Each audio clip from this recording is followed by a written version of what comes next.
नमस्कार मंडळी. सकाळचे 5 वाजता सध्या नेदरलँड्समध्ये असं वातावरण असतं. आज मी ऑफिसला जात नाही आहे, पण मंदार ऑफिसला जातात म्हणून मला आज लवकर उठावं लागलं. आणि सकाळी 6:15 वाजता त्यांचं सगळं टिफिन वगैरे बनवून दिला आणि ते घरातून बाहेर पडलेसुद्धा. त्यानंतर मी शरण्याचा टिफिन बनवायला घेतला, एकीकडे तिला उठवलं आणि अंघोळीला पाठवलं आणि असं झटपट रॅप आज तिला बनवून दिला आहे. आज आमच्याकडे ओला कचरा गोळा करण्याचा दिवस होता, त्यामुळे हा डब्बासुद्धा पटकन बाहेर ठेवून आले आणि पटापट माझं आवरून शरण्याला स्कूलमध्ये घेऊन जायला निघाले. आठवड्यातले 2-3 दिवस माझे खूप हेक्टिक असतात. शरण्याला शाळेत आणण्या सोडण्यापासून सगळ्याच गोष्टी त्या दिवशी कराव्या लागतात आणि ऑफिसचं कामसुद्धा करावं लागतं. पटकन शरण्याला शाळेमध्ये सोडलं आणि घरी यायला निघाले. 9 वाजता घरी पोहोचले आणि लगेच 9:15ला माझी मीटिंग असते, डेली स्क्रम असते. आज शरण्याच्या स्कूलमध्ये तिचं पहिलं कॉन्सर्ट आहे आणि त्यासाठी 11:30 वाजताच ऑफिसचं काम बाजूला ठेवलं आणि तिकडे जायला निघाले.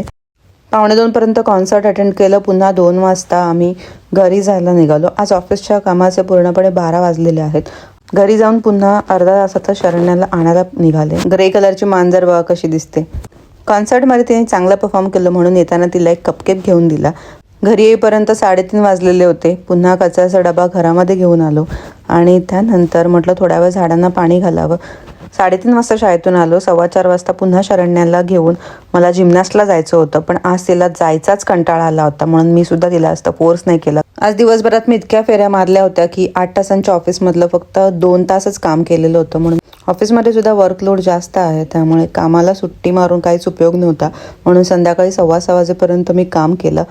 ऑफिसमध्ये मी सकाळी सांगून ठेवलं होतं की आज माझं बऱ्याच वेळा ये जा राहणार आहे, तर मी बऱ्याच वेळ ऑफलाईनच असेन आणि इथे तोच फायदा आहे काम करण्याचा. आई आहे म्हणून मला सध्या आयतं जेवायला मिळते. आज आईने मस्तपैकी गरमागरम नाचणीची भाकरी आणि वांग्याचं भरतं बनवलेलं होतं. रात्रीचे 9:30 वाजलेत आणि उद्यासुद्धा मंदारला लवकर जायचं आहे, त्यामुळे त्यांच्यासाठी आलू पराठे बनवण्याची मी तयारी करते. अशा प्रकारे आमच्या गार्डनमधल्या झाडाला सूर्यफूल आलेलं आहे आणि इतकं छान वाटतंय.